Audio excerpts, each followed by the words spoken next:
Rob and Slim Show. Jake. Yeah.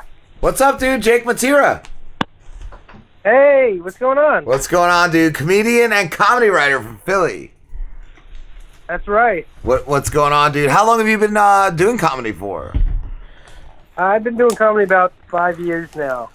Wow, that's it? Because your resume is very impressive, dude. You've performed with a lot of big comedians. You've opened for Dom Irrera, Bobby Lee you've worked with, Brian Pashan. Yeah, dude, I've been very, very lucky. Those guys are all really funny, and I've just just been doing this 5 years, just hitting the open mics, trying to get better, and wow. Luckily, I've just been very lucky, Very lucky. You've also been on the John DeBella show, and you've done skits on Conan. Oh wow. Yeah, that was really cool. Okay, yeah, so there should be an asterisk next to that. So when I was on skits on Conan, I was an intern at the show in the monologue department. Oh wow. And yeah, it was pretty cool. It's basically how I got my education into comedy, the internship. And I remember a couple of times the writers were like, "Hey, we want to use you in a sketch." And I was so excited. And I was going to ask what that internship entails, because a lot of times we put our intern in very bad positions. Like, he goes in bathtubs with other men, shirtless, and he's got to smear things all over him. It's some rough shit. Yeah, we put our intern through hell. I've almost died a couple of times. We've tried getting him to do pills I found on the bus about a year ago. What have you had smeared on you? Oh, well, you had chop meat? And then there was, the glitter, so it looked like a fucking, tattoos. Eggs, old milk, fucking 3-month-old expired milk, Jake. It's a good thing I didn't have any open wounds, because I thought you did. No. I thought you did, bro. Oh, man, we got to redo it. If he had a dead fly. A dead fly, Jake. He had to take and stick onto himself. I think he threw that in his belly button, bro. I think the worst out of all that sounds to me like the glitter. Yeah, that was terrible. You'll find that stuff for 6 months afterwards. That's true. For a year. Yes. At least it was the very coarse kind of glitter stuff, so it came right off. Oh, you like it coarse? Yeah, it's got to be coarse. Oh, cat litter next. Cat litter. No, we did do cat litter. We did? Oh, man. Jake, he actually came... looking like a really old stripper. Jake, he came very close today to putting a nicotine patch on his eye. I wanted him to dress up like a pirate, and I gave him a patch, and he was ripping it off to put on his eye until I told him it was a nicotine patch. Yeah, I looked. It was a Nicorette. No. Yes. He's very gullible. That's a good way to quit smoking, though. It is. You're taking your resolutions very seriously. You got to drop it in your eye, and then it works a lot better that way. Just burns, gives you the Camel Red, or the Marlboro Red. Oh yeah, Reds. The Marlboro Reds. Oh my God, Jake, how did you get involved with John DeBella, the John DeBella show? That's really cool. Oh yeah, that was really cool. So I did my time at Conan. Before that, I interned at I don't know if you know Preston and Steve. They're a morning show in Philly. Yes, I saw you work with them too, man. Yeah, they're awesome, and they're great guys. And one of the interns there, somebody I interned with, eventually became a producer. Okay, over at John DeBella. And they were just following some of the stuff I was doing with comedy, and they just said, "Hey, do you want to be on the radio?" And it's been fun ever since. John's been a really great guy, been very nice to me. His studio looks uncomfortable though. You guys are all standing. Why doesn't he get some chairs in there? I think it's good because that early in the morning, if I was sitting, I would just fall right to sleep. You'd be nodding out. Yeah. Oh yeah. Dude, I tell you what is intimidating: looking into somebody's eyes. What's that? Because you stand right across from them, and you guys have your conversation, and sometimes you do, sometimes they want you to do jokes, and that gets kind of I'm doing a joke right to one person in their eyes, and he's like a comedy, I don't know, like a comedy god. Yeah. Because the guy's talked to so many people throughout the years, so it's intimidating. Wow, yeah, I can imagine. I was wondering, is that harder to do to do comedy for one person or like a whole crowd? Definitely one person, depending on the person. I should say, if it's a mannequin at a Sears, you're fine. But like if it's like John DeBella or somebody like somebody with like some importance, then like you're like, ah, God. Like I had to do that for a club owner one time where they're like, all right, tell me a joke, and I was like, are you serious? And he's like, no, tell me a joke. And I told him a joke, and he just goes, that's it. I'm like, oh man. Oh man, that's rough. And that's then rough. Like, and then he's like, no, I'm just kidding. That was very funny. It was like a joke he does with comedians, but man, he was making me sweat. Wow. Yeah. But yes, dude, you worked with Bobby Lee, you worked with Rich Voss, you've done some great things, man. It's been awesome. I don't know, have you guys ever tried stand-up before? Or? I wanted to years ago. I never did. Our intern, he wanted to, but he's funny when you put him in spots, but I don't know. Like, I don't know if I crack under pressure. What's that, Jake? Crack, you think? I don't know. Like, is it different going on stage, like, than doing it in a room with your buddies? Yeah, it definitely is. But it's just something you gotta try it at least once in your life. This, for me, it started off as like a bucket list item. I just found a bucket list where it was like, oh, I'll try stand-up comedy, and then I did it, and I was like, holy crap, this is what I need to do for the rest of my life. Wow, that's awesome, dude. That's awesome. Yeah, man. Like I know. Oh, go ahead. Oh, sorry, but I know if I got into the flow of it, I'd probably enjoy doing it, but it's just finding. Oh, absolutely. Finding your stride. Exactly. I think he's good off, like, Rob has said it plenty of times, too, that he's, like, good off the cuff. And under pressure, yeah. Like, I feel like that's what I feel. Like, I don't know if I'd be great going up. I'd probably... Right, with, like, written material. Yeah. You could. I don't know how well he would do with written material. I don't know. Yeah. I'd have to just come up... Oh, man. What's that, Jake? Yeah, it's worth it. Yeah. I was going to say, it's worth it. I know they've got... you guys are in Jersey, right? Like, I know they have... a lot of good mics in Jersey right now that would probably be worth checking out. Yeah. Just pop it in. Yeah, oh yeah, definitely. Nice, dude, nice. What's your favorite place that you've performed, Jake? I guess my favorite place is probably my home club, which is Helium. Cool. It's my favorite stage. The crowds are the best there. Yeah. I've got to work with some amazing people there. So that's probably my favorite place. But I think another like really cool place I got to perform was the Comedy Works out in Denver. So the way they do it differently out there. It's kind of cool. They take everybody's cell phones before the show and they put them in these little pouches, and then you get to perform for like a fully attentive audience, and they're not miserable because they're not like on their like they're there to enjoy comedy. Yeah, and like they were such good crowds. Like they were laughing at your setups. Wow, like, it was that's pretty awesome. Yeah, oh man, it was great. Wow. Take away their phone and they're like, what do we do? I guess we gotta just watch the comedian. Listen to the guy we came to see. Wait, whoever thought of this? Whoever thought of this shit? Yeah. Wow, this being present thing is pretty amazing. Yeah. That's great. That's cool. Well, I was going to ask, too, what's the craziest thing you've ever seen performing stand-up? Oh, man. Without naming names, I one time saw a headliner go over his time, and the headliner was over his time by about 25 minutes. Wow. Right? So he was running long, and the club owner decided to get on the mic in the back of the room and start yelling at the headliner, who's on stage in front of his whole crowd, to tell him, like, hey, wrap it up. We need to go home. And then they got into an argument. Like, in front of the whole crowd, like, yelling at each other, telling each other, like, you don't know how to run a club, you're not a great comic, like, all this stuff back and forth at each other, in front of a paying audience. And then, like, oh my God. Then the owner just, like, turned on the lights, was like, thanks, everybody, for coming, please rate us on Yelp, and, like, it was pretty amazing. Wow. I feel like in a situation like that, the crowd probably doesn't know if it's like a joke or if it's really happening. Is this his ending? Like, did he not have a finale? Like, is this?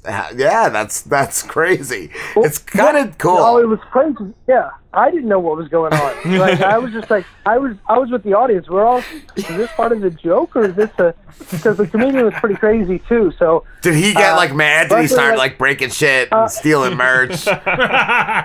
He was pretty mad, yeah. But then afterwards, after the show was over and everybody left, like they kind of like hugged it out and figured things. Yeah. Yeah. Happy. Wow, that's crazy, dude. That's crazy. Yeah. I heard you say too. You're a new father. Yeah, I am. Yeah. We have a just about a 5-month-old baby. It's pretty awesome. Baby girl or baby boy? He's a baby boy. Okay. Yeah. Cool. Yeah, I have boys. Yeah. I don't know about girls, but my kids are older now, about 6, 9, and 10, and yeah, once you get into fart jokes and stuff, that's funny. That's good stuff. Oh man, I can't wait for that. When people heard I was going to be a dad, they were like, "Oh, you're going to be perfect for this." I was like, I'm kind of insulted. Yeah. Oh, you thought they were calling you like basic, like? Oh man, I say the dumbest joke. It's like I mean, I have my act, which is fun, but like off stage, like I just say the dumbest stuff. Dude, you're gonna have a buddy. It's like you have the best buddy, just into the same dumb things you laugh at. Like it's cool. It's so cool. I'm pretty sure. Like I'm already like gonna be nominated into the Dad Joke Hall of Fame. Right? Like I'm a shoo-in. So. I gotta PG my stuff, which is hard. I don't know about you. Like, yeah, dude, it's hard for me sometimes. Like, I really have to think about what I'm gonna say. Well, luckily with a 5-month-old, he still appreciates all my racist jokes. So does Slambo. Slambo, our intern, loves that stuff, Jake. Yeah. It's gonna be good, man. It's gonna be fun. Oh man, I just eat up those hurt feelings. I just feed off of it. Oh my god, what advice, Jake, would you give to somebody just starting out in comedy? Just starting out in comedy,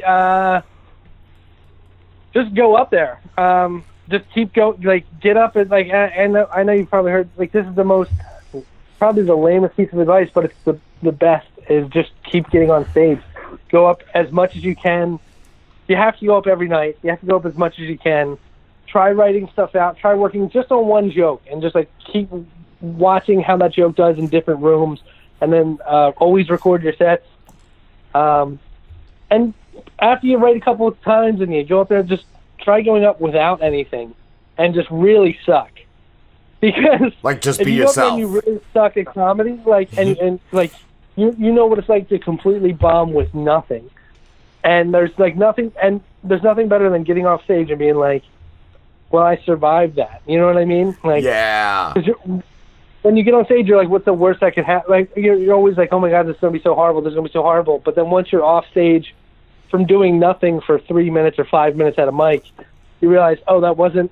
Like, that felt awful. It feels awful, and it haunts you. But at the same time, you're like, well, I'm still here, and I could, like, if it's for you, you'll know, like, I'm funny.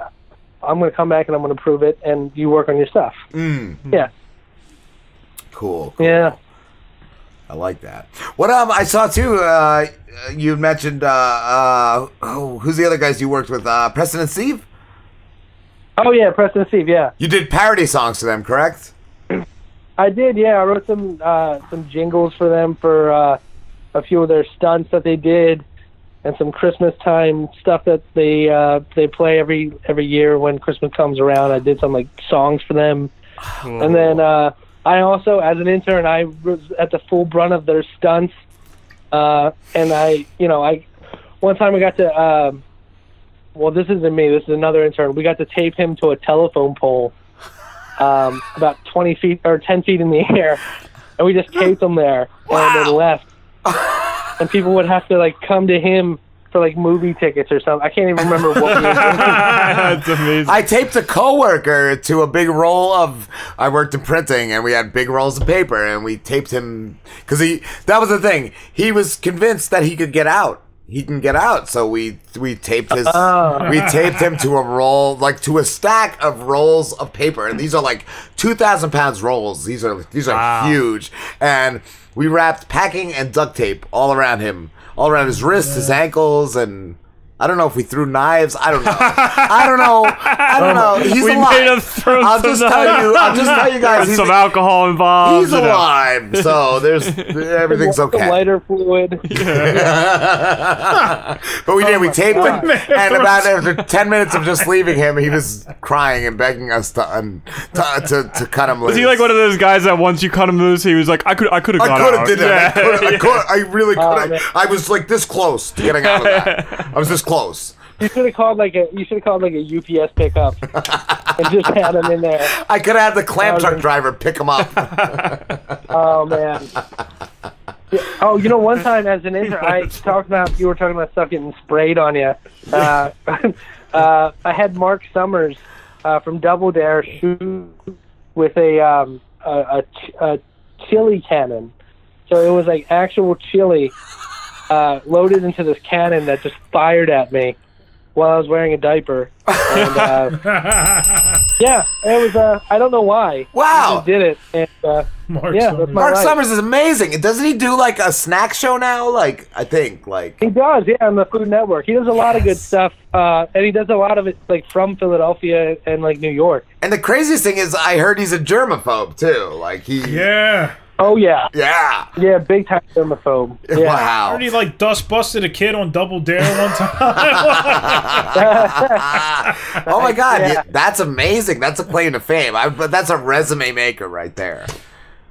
Well, it's like they say Howie Mandel's like a germaphobe too, right? That guy? Yes. I heard that, yeah. I heard the story on Opie and Anthony when he went on, when he had, I think it was his daughter, and she had to pee, so he pulled over to the side of the road, and he didn't know how a girl works, so he put her legs on his shoulders so she could pee. He thought she was going to pee straight down, but she peed into his face because of the angles of her legs, and he started freaking out, and he falls because he's so freaking out. He falls down a hill by the side of the highway, and he's covered. He's rolling down. He ends up. She's okay. He's covered in his daughter's piss and mud, and just mud. No. Like, yeah, he's freaking out. Man. You know, And he also used hand sanitizer so much that he started getting like bumps on his hand. Oh. And he went to a doctor, and they were like, "Those are warts because you're killing all the good shit, all the good bacteria in your hands. It's growing like warts." wow. So hold on. So when he rolled down the hill, he felt like he covered in pee, covered in the side of the road stuff, and then mud. Yes, and mud and just all scratched up from like sticks and branches going like down the side something out of like a cartoon or something. Yes. You know, people on Craigslist would pay top dollar for that stuff. Yes. Yeah, dude. He's a funny guy. Just complete germaphobe. That's awesome. Well, what did he went on Eric Andre, and Eric Andre had like all these rats coming out from under his desk. He was like standing. He was standing on the couch, totally freaked out. Eric Andre. Oh man, he's hilarious. You know, that's the thing that's common among comedians is people like becoming germaphobes. And I think that's Howard Hughes. Like you become like OCD like once you start doing comedy, and like a lot of my friends I know have like become germaphobes. I thought I was becoming a germaphobe because like I kept using hand sanitizer like crazy for no good reason. And then one time I went to tailgate at a I think it was like a Navy game at the Lincoln Financial Center. Yeah. I was tailgating, and I thought I was a full germaphobe. I tailgate, go into the game, watch the game, and about 12 hours later, like after we got there and everything, I come back, and sitting in the trunk of the car is just a chicken salad sandwich that's been sitting there outside of a cooler, just been sitting in the warm, hot car.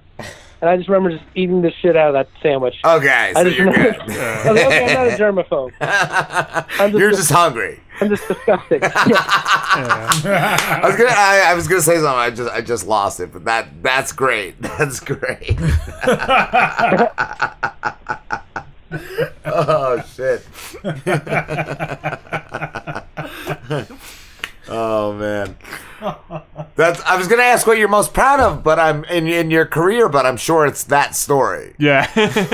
Oh, absolutely. Yeah. I held it down. I felt terrible afterwards, but it stayed down. And then you never used hand sanitizer again. I don't know. I don't even like the smell. I don't like the hand of it. I don't like the smell of hand sanitizer. It's kind of just gross. Yeah. Do you like vodka? What's that? Do you like vodka? Not really. Not necessarily. No? Only in Jello shots. I don't even like it in Jello shots. Nah. Yeah. No. You know, I'll tell you, something I'm most proud of with comedy, like aside from like opening for like some of my favorite people, is I guess like I've got to do some like pretty cool festivals around the country. Cool. Like I did one called Big Sky out in Montana. And they had like the booker of the Tonight Show come, somebody from Comedy Central, some people from CBS, and some management companies. And they all it was a very concentrated festival where they only had like 30 performers. So they split you up by night by like 10 or like 12 one night, 12 another night. And I don't know what happened to the other two. But they would have you like just perform for these people, and like they would just get to watch your set.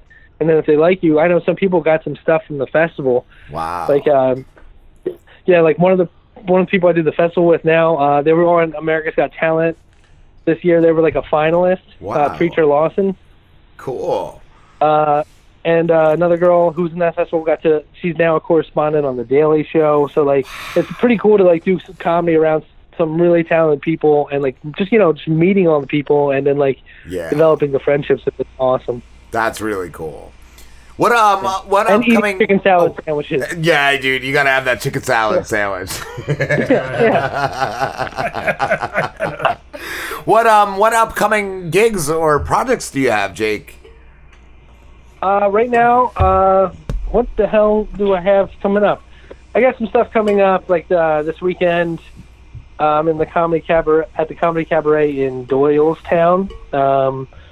And then I'm doing like Wisecrackers in Allentown next month, and Reactors in March. And at the end of this month, I'm going to San Francisco for the San Francisco Sketch Fest. So that's always going to be a blast, and I've got a few shows out there lined up. So awesome. Yeah, I'm pretty excited. That's really cool. I was gonna say, if you want to come in Rob and Slim live, we could do that too. Yeah. Oh hell yeah. Excellent, yeah, dude. Definitely. We'll talk about that, because you're right over the bridge. Cool. We're about maybe 45 minutes away. I'm like right by the Philly airport. I am actually I live in an abandoned hangar. So okay, that's cool. Don't tell. Yeah. We'll send our intern to you. He loves Philly. He does he does a street act out there, Jake, where hobos spit on him and SWAT teams come in. Every time I go to Philly, man, there's always a problem. Last time you went to Philly, Jake, a hobo just came up at him and randomly spit at him, and he chased his hobo down. But luckily for the hobo, there was a train scene in between and a SWAT team. And then his Christmas. Oh my God. Yeah, three of Philly's finest just came and just took this guy down to the pavement. It's great. They chased him on a train and then off a train first.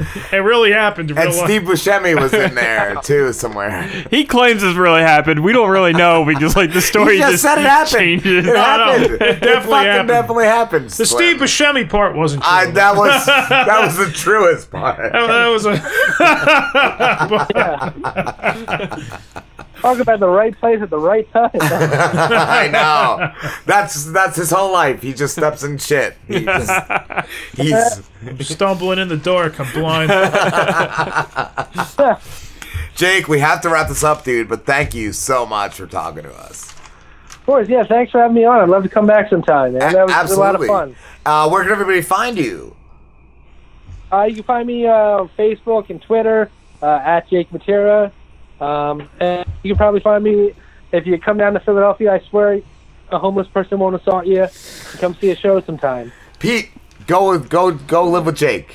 Yeah, in that hangar. You won't get assaulted by hobos. Camp out in the hangar. With the other hobos.